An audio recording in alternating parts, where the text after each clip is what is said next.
Hello students, आज का जो हमारा टॉपिक है वो है इलेक्ट्रोवैलेंट और आयनिक बॉन्ड। ठीक है, तो इलेक्ट्रोवैलेंट और आयनिक बॉन्ड किसे कहा जाता है बच्चों? जब आपका कोई बॉन्ड फॉर्म होता है, कब? When a bond is formed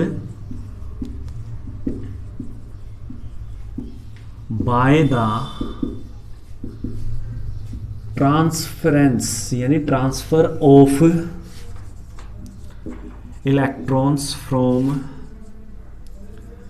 one atom to another. कब होगा? जब क्या होगा, अपने पास एक बॉन्ड की फॉर्मेशन तब होगी। कौन से बॉन्ड की? आयनिक बॉन्ड की फॉर्मेशन।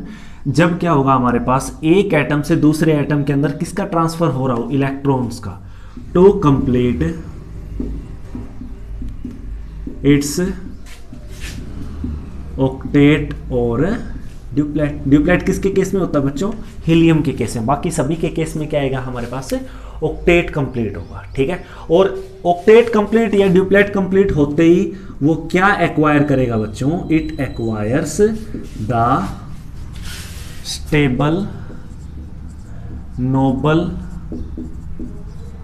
Gas configuration. ठीक है भाई, कोई भी चीज है, मान लीजिए आपके पास किसी बॉन्ड की फॉर्मेशन हो रही है दो एटम्स के बीच में, तो वो अच्छे से फॉर्मेशन होएगी। किसके लिए होगी? वो स्टेबिलिटी को गेन करने के लिए। ठीक है, तो अगर हमारे पास स्टेबल नोबल गैस कॉन्फ़िगरेशन को अचीव कर रहे हैं वो, और तब एक बॉन्ड बना रहे हैं bye the transfer of electrons, तो वो आपके पास कौन सा बॉन्ड होगा बच्चों? आयनिक बॉन्ड होगा। एग्जाम्पल के लिए क्या देखते हैं हम, मान लीजिए आपके पास फॉर एग्जाम्पल ए है। ए ने क्या किया बच्चों? इलेक्ट्रॉन दिया। ठीक है, बी ने क्या किया? इलेक्ट्रॉन को लिया। हो गया ना transfer of electron. A is giving electron and B is accepting that electron which is given by A. तो अब क्या है, ए पॉजिटिव हो गया, बी नेगेटिव हो गया। तो ये क्या है? ये दोनों अपने पास क्या आ गए? अपोजिटली चार्ज्ड आयंस आ गए। अपोजिटली चार्ज्ड आयंस आ गए। तो ये जो दोनों हमारे पास अपोजिटली चार्ज्ड आयंस हैं, इन दोनों के बीच में क्या लगेगा? इन दोनों के बीच में हमारे पास अट्रैक्शन होगा बच्चों। और कौन सा अट्रैक्शन होगा? Electrostatic forces of attraction exist among both the oppositely charged ions. और यही अट्रैक्शन, जैसे आपका ए पॉजिटिव प्लस बी नेगेटिव आपस में मिलके किसकी फॉर्मेशन करेंगे? ए बी के बीच में आयनिक बॉन्ड की फॉर्मेशन करते हैं। ठीक है, the oppositely charge particles formed attract each other by electrostatic forces of attraction and thus the bond formed is known as ionic bond. इसका एग्जाम्पल लेते हैं हम। Na, सोडियम के पास क्या होता है? एक इलेक्ट्रॉन एक्स्ट्रा होता है, तो सोडियम क्या करेगा? इलेक्ट्रॉन को रिलीज करेगा। क्लोरीन के पास क्या होता है? एक इलेक्ट्रॉन की कमी होती है।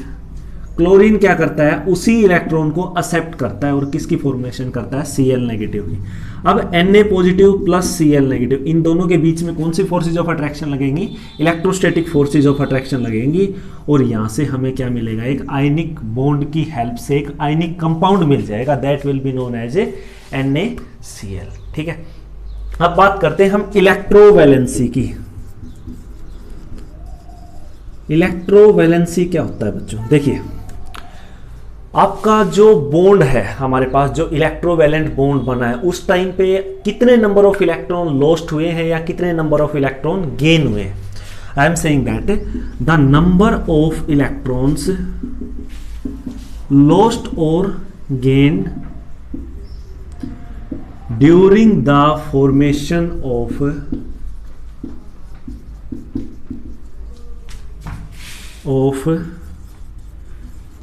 electrovalent linkage, वही क्या कहलाएगी अपने पास? इलेक्ट्रोवैलेंसी कहलाएगी बच्चों।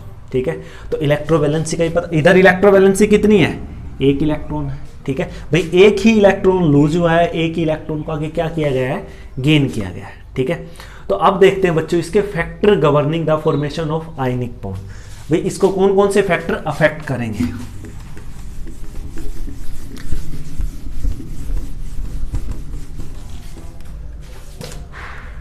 तो फैक्टर्स क्या है बच्चों अपने पास?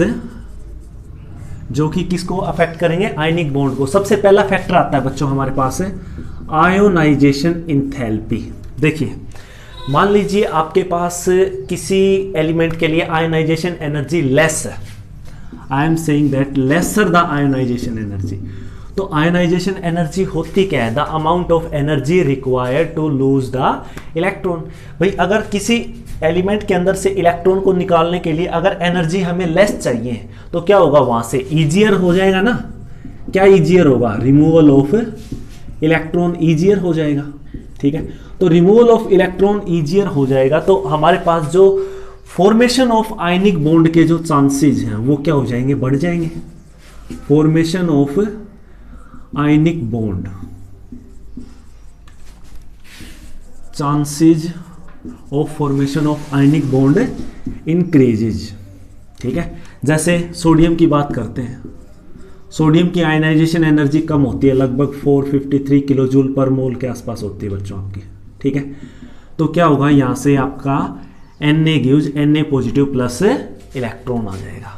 ठीक है, तो इसका मतलब lesser the ionization energy easier will be the removal of electron and greater are the chances of formation of ionic bond. Second बात करते हैं, ये तो फर्स्ट फैक्टर था। सेकंड फैक्टर क्या है हमारे पास, इलेक्ट्रॉन गेन एंथैल्पी, और we can also say it electron affinity. एक ही बात है बच्चों। देखिए ये होती क्या है, ये होगी हमारे पास द एनर्जी रिलीज्ड।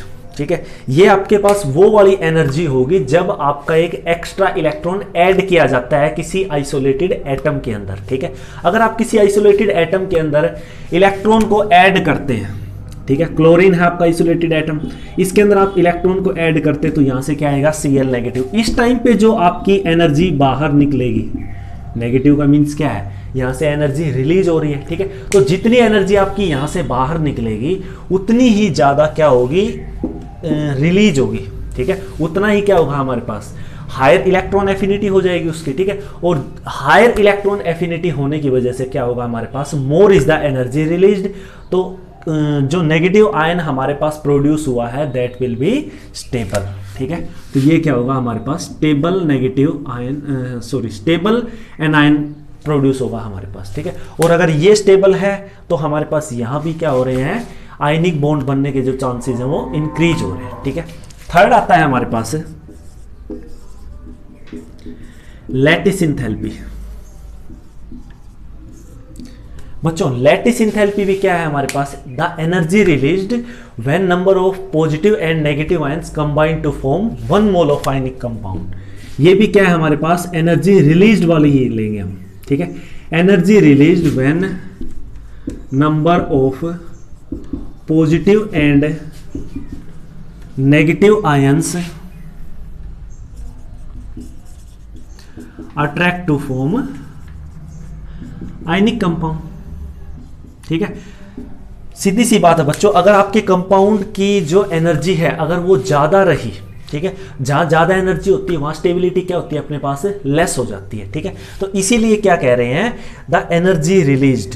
भाई जब आपके पास आयनिक कंपाउंड बनेगा तो वहां क्या होगा, एनर्जी रिलीज होगी। क्लियर है, तो अगर जितनी ज्यादा एनर्जी रिलीज हुई बच्चों उतना ही स्टेबल अपने पास क्या बनेगा, आयनिक कंपाउंड बनेगा। इसका मतलब है higher the value of lattice enthalpy of resulting ionic compound, higher the value of lattice enthalpy किसकी, आयोनिक कंपाउंड की।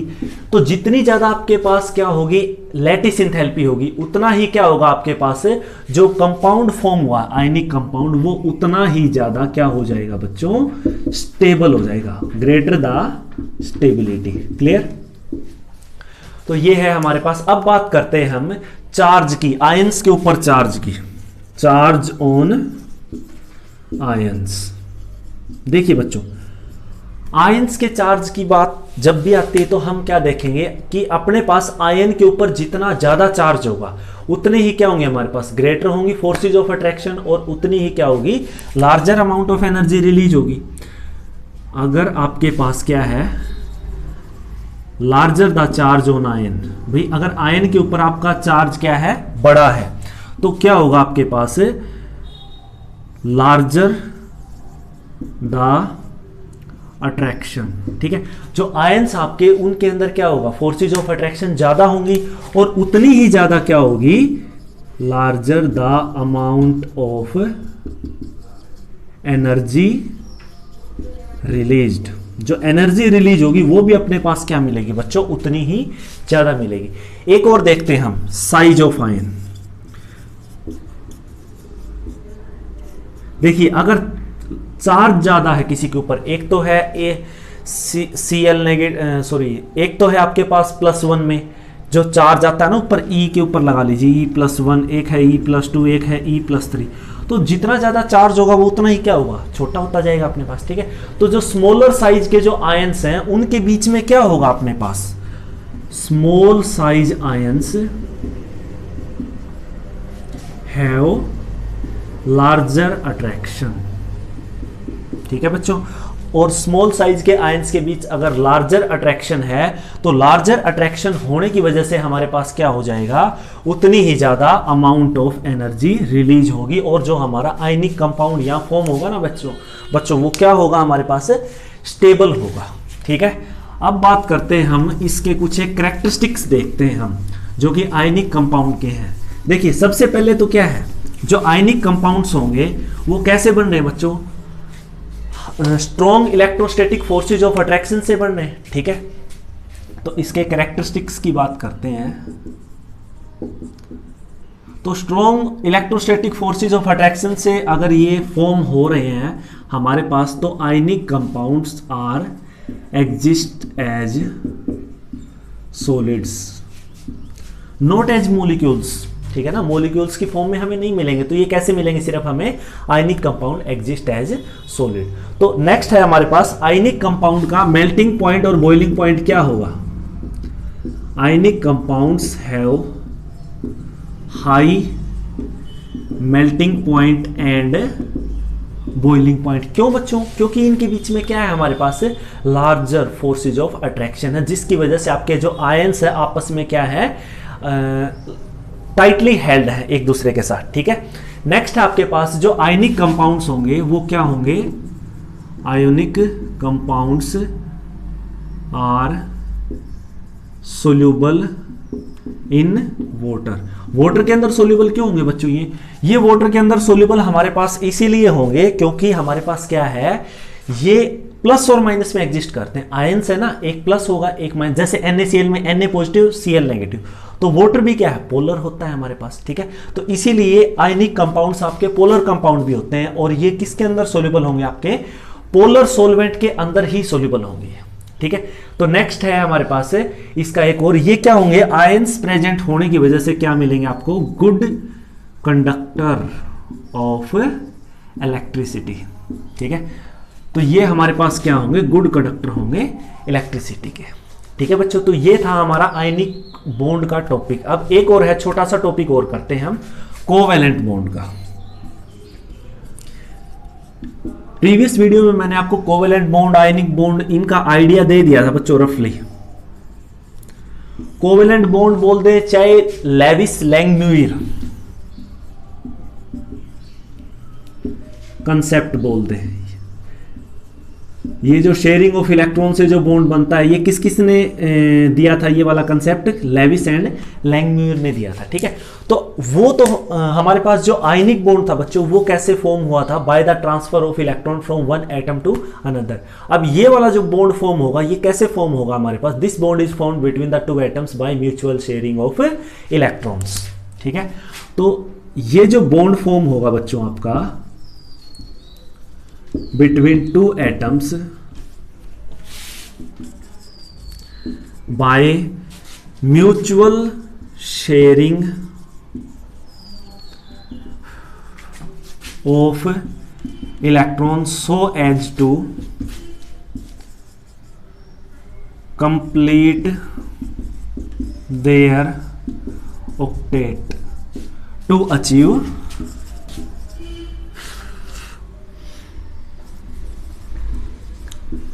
Stable noble gas configuration. ठीक है भाई, उसके अंदर तो क्या था, ट्रांसफरेंस ऑफ इलेक्ट्रॉन था एक एटम से दूसरे एटम के बीच, लेकिन यहां क्या मिलेगा हमें, म्यूचुअल शेयरिंग ऑफ इलेक्ट्रॉन्स मिलता है बच्चों। ठीक है, अब इसके एग्जांपल बता देता हूं मैं।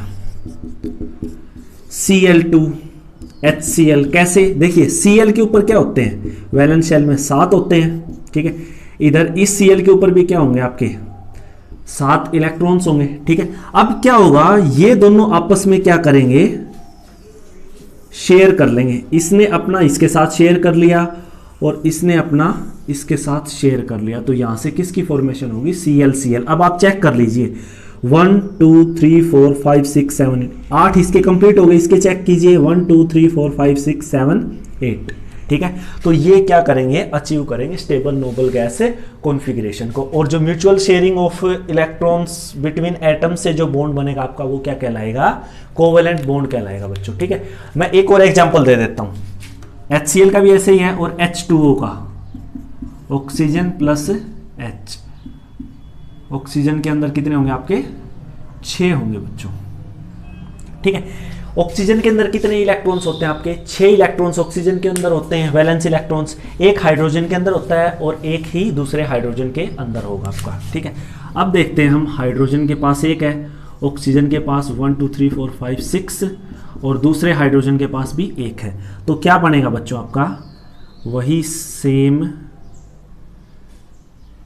एक तो हाइड्रोजन के पास अपना हो गया, इधर भी हाइड्रोजन के पास अपना हो गया, और ये आपस में क्या करेंगे, इधर शेयरिंग कर लेंगे ऐसे करके, और हमारे पास क्या बन जाएगा बच्चों, H2O की फॉर्मेशन हो जाएगी। अगर कोई आपसे पूछे HOH के अंदर कौन सा बॉन्ड है, तो आप कौन सा बताओगे बच्चों, कोवेलेंट बॉन्ड है। अब बात करते हैं bond pair and lone pair की। यहां लिख देता हूं बच्चों में, बॉन्ड पेयर और LP मीन्स है लोन पेयर। देखिए, जो बॉन्ड पेयर होगा वो क्या होगा आपका, एटम्स के बीच में जो shared pair of electrons present होंगे। ये देखिए, ये जो शेयर्ड पेयर ऑफ इलेक्ट्रॉन्स है ना, जो किसके लिए रिस्पॉन्सिबल है, responsible for the formation of bond, वो तो क्या कहलाएंगे हमारे बॉन्ड पेयर्स। ठीक है, और जो आपके क्या है, नॉन बॉन्डिंग इलेक्ट्रॉन्स। ठीक है भाई, जो आपके किसके अंदर नहीं आ रहे हैं, यहां देखिए ये जो बचे हुए हैं ना आपके, ये क्या है, लोन पेयर्स। ठीक है, पेयर का मीनिंग क्या है, 2 जोड़ा मिलेगा ना, तो 2 इलेक्ट्रॉन्स का एक पेयर, इधर भी 2 इलेक्ट्रॉन्स का एक पेयर। इसका मीनिंग है H2O के अंदर हमारे पास क्या रहेंगे, 2 लोन पेयर्स रहेंगे। ठीक है, और 2 ही इधर क्या है, बॉन्ड पेयर है हमारे पास। ठीक है, तो जो मेनली बॉन्डिंग के लिए रिस्पॉन्सिबल होंगे वो कौन से होंगे हमारे पास है, बॉन्ड पेयर्स होंगे। और जो आपके नॉन बॉन्डिंग इलेक्ट्रॉन्स होंगे, नॉन बॉन्डिंग इलेक्ट्रॉन्स जो होंगे वो क्या होंगे बच्चों, आपके लोन पेयर्स होंगे। ठीक है, तो इसके बाद जो हमारा टॉपिक आएगा वो होगा Lewis representation of simple molecule, या फिर सिंपली हम उसको बोल सकते हैं लेविस स्ट्रक्चर। ये हम नेक्स्ट लेक्चर में करेंगे। थैंक यू बच्चों।